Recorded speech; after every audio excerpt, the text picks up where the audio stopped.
Hey, welcome to Friday. What do I call this? Real Friday talk. Real Talk. Yeah, Friday Real Talk. It's where That's the we professional one, Dustin. very professional real talk, where Kristen and I talk about our week and goods and bads and all the things in between. So, what's good, Kristen? I had a new business call this morning. That was Ooh, good. yum yum. Yeah, somebody that I actually have managed their program before, and it's been dormant for like 18 months or something. And they reached out because they're like, I need somebody who knows their shit. So that's always nice. I love that. I had a call with somebody earlier today who watched our last Friday Real Talk, and we were talking about how like the relationships aspect of it is always one of the most fun parts of this industry. And whenever something like that happens, when a client resurfaces and they're like, hey, could we work with you again? That always just like, I don't know. It feels good. It feels really good and validating. So that's kind of a vibe that I liked to start today with. That's How about you? great. How's your week going? The good is, the challenge and completing challenges has been solid. Like I like that feeling when you get things accomplished Mhm. and you do good work. So, but I have something on the bad side that really shook me quite badly, and that was getting like reprimanded by a client. And Ooh. it's never fun. Like if they don't see the value in your work and they chew you out or something of that nature, like especially when you don't deserve it, when it's very early in the relationship. Yeah, that It, can create a lot of strain, yeah, and be tough to move forward from. yeah, and that was a weird one. Like I'm never at a loss of words, but I got to a point in the meeting where I was just, I don't even know what to say. Like this is, we're less than a month into this, and I don't understand why you can't see the value of what I'm bringing to the table right now, and I don't understand why you're so demanding at this point. It was it was weird. It was just Yeah. weird. I mean, I think sometimes it's a good thing for those things to rear their heads early, Yeah, rather than, like, way later on down the line, but at the same time, like, it's hard to deal with those moments. How did you deal with it? Like, are you still working with that, client, or are you for sure. I okay. mean, I'm not giving up. It's another challenge, and they were right in some kind of capacity. Like, and I internalized, what I was doing and what I could do better. And yeah, maybe, I wasn't as prepared for a meeting as I could have been. And it's a learning process. And I'm busy with a lot of different aspects in my life. And uh, I didn't neglect them by any means, but I could have been more prepared, essentially. Mhm. And I also wasn't showcasing the confidence that I usually bring to the table, and they just fed off of it. It was weird. Yeah. Yeah. I've been in situations like that before. It's not great, and it can shake your confidence even further, which can be a little bit difficult to come back from. But don't tell him I said this because I would never want him to know that I'd said something positive about him. But Oh no. uh, years ago, Nick Marchese told me, look at feedback as an opportunity and not as something that you need to beat yourself up about. And I'm not great at doing that, by any chance. I'm a pathological people pleaser, but it's something that like is my new challenge. Like it's like, okay, so you might suck at that, get better at it. And then, like it's a challenge for me. I often am not the most organized person or prepared person going into meetings, and that has been a downfall of mine, in the past. And I used to really beat myself up about it, but now like I hear feedback from people that I'm working with, and I take that as an opportunity to not just meet their expectations the next time, but to like blow them away so that they're like, so it no longer has any level of maybe like shaken confidence or credibility within the relationship. Yeah, I find myself doing the same. Like this week was a complete turnaround. I gave them more hours than I should have so that we can continue this relationship or mend it, whatever you want to call it, and give that wow factor for the next week. So, I mean, it's a squeaky wheel gets the grease situation, and I don't like to.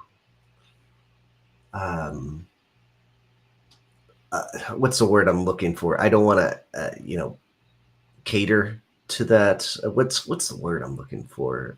Enable it. Yeah. That kind of activity from Right. from somebody. But I'm going to do it this time and bite the bullet, accept it, and get better. Yeah.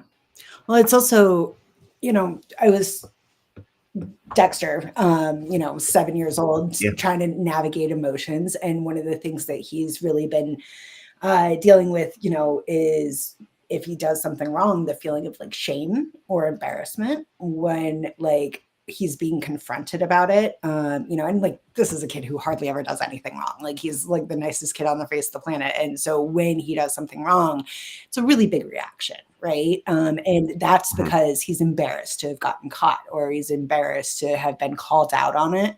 And I think that those are feelings that we sometimes forget to put words to as adults, because like you don't want to be, 40 years old and be like, I'm embarrassed, because that just seems like a little kid thing. But that's what those conversations bring out in us is, a little bit of Yeah. shame, a little bit of embarrassment. And as an adult, I feel like we process those feelings very, very differently than when we were younger. And it becomes like, we either have the opportunity to be very defensive and have it ruin something out of ego, or we have the opportunity to own it, tuck our tail between our legs a little bit, and then learn from it. Yeah. And I think that a lot of times is what defines a lot of people's characters in this industry too, is, how are you dealing with those moments where you're being called out? Yeah. You bring up embarrassment again, and this is one of those very rare places where I do get embarrassed.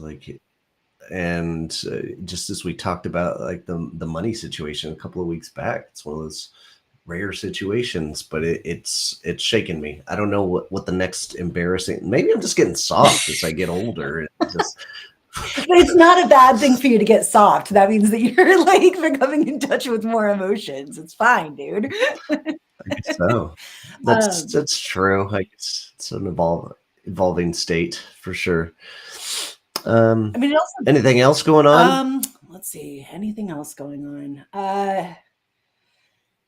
Man, I have been working with more content creators lately, and that like I forgot how much I love that side. It's so fun. It's so fun. But I tell you, our industry needs to get so much better at their pitches. Like, I had a Yeah. post on LinkedIn about this the other day.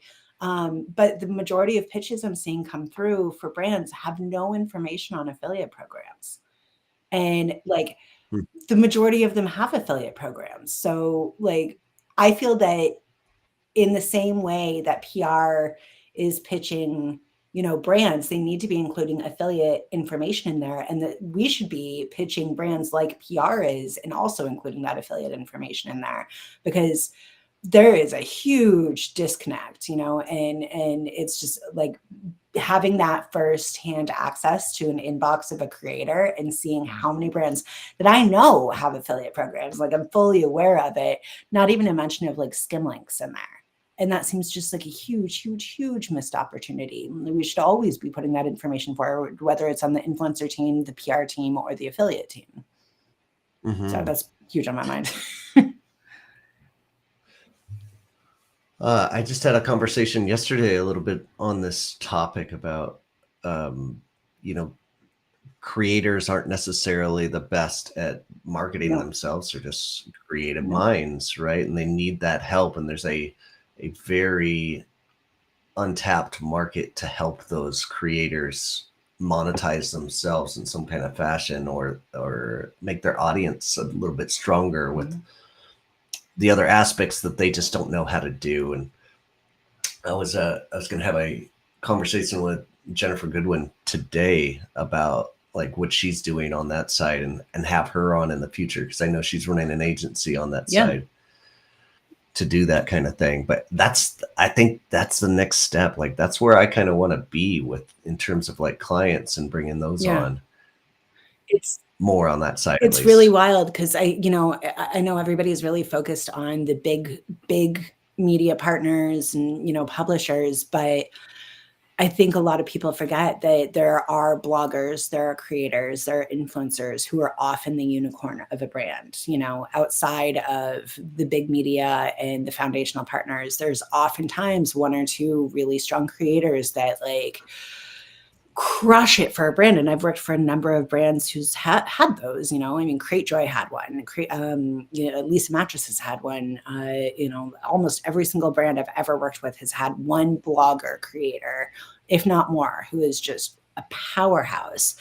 And I firmly believe, and I have always, since I was a blogger, firmly believed that if creators like that had more resources, had more education, had more empowerment to negotiate deals, to be able to get in front of the brands, when the brands are so focused on, these certain partners, if these creators had somebody who had enough like elbow power to weasel their way into the crowd and have a voice, then we would see so much more diversification in programs. We would actually have increased recruitment numbers because people would get it and they'd feel confident to be able to work with brands and pitch brands. But so many creators don't know how to pitch brands and don't feel confident in their numbers or in doing so. And I think that that's a really big opportunity. I did something unique and interesting. I needed a social media management tool, and I made a video that basically said, hey, I'm researching. I've noted you of one of 5 brands that I can qualify as one of the best tools out there. I've got a software package, content package that I want to put together, and I offer you first. If you're not interested, I'm going to move on to the next one. Let me know. And here it is. And then I gave them the media kit, and I got a bite, and I went with that. And it turned out really good with Social Bee. And I don't know if it's a strategy I want to keep doing. I don't know if I want to pin brands up against each other, if that's the right motivation for them necessarily. But I was just trying it out to begin with. Anyway. I mean, I actually like that strategy because brands are trying to be in the same space where other brands are competing. So I think it makes sense to create a little bit of a competition for brands. I don't think that strategy works with affiliates, right? But I think that's a one-way strategy. I think that brands are interested in being where their competitors could be and being the first to grab that space. Whereas I don't know that works the same way with affiliates, because it's just everybody has a different message. But I like it. I think that's a great strategy. Do more. See if it works more. Yeah. Once I have time, I'm going to replicate it and do it again, and use the last case as the first case. Cool. Case study, essentially. You know how I can help. Always trying to help. Thanks, Evan. All right. That's enough real talk for today. Thanks for joining us, folks, and we'll see you out there. Have a good weekend. Bye.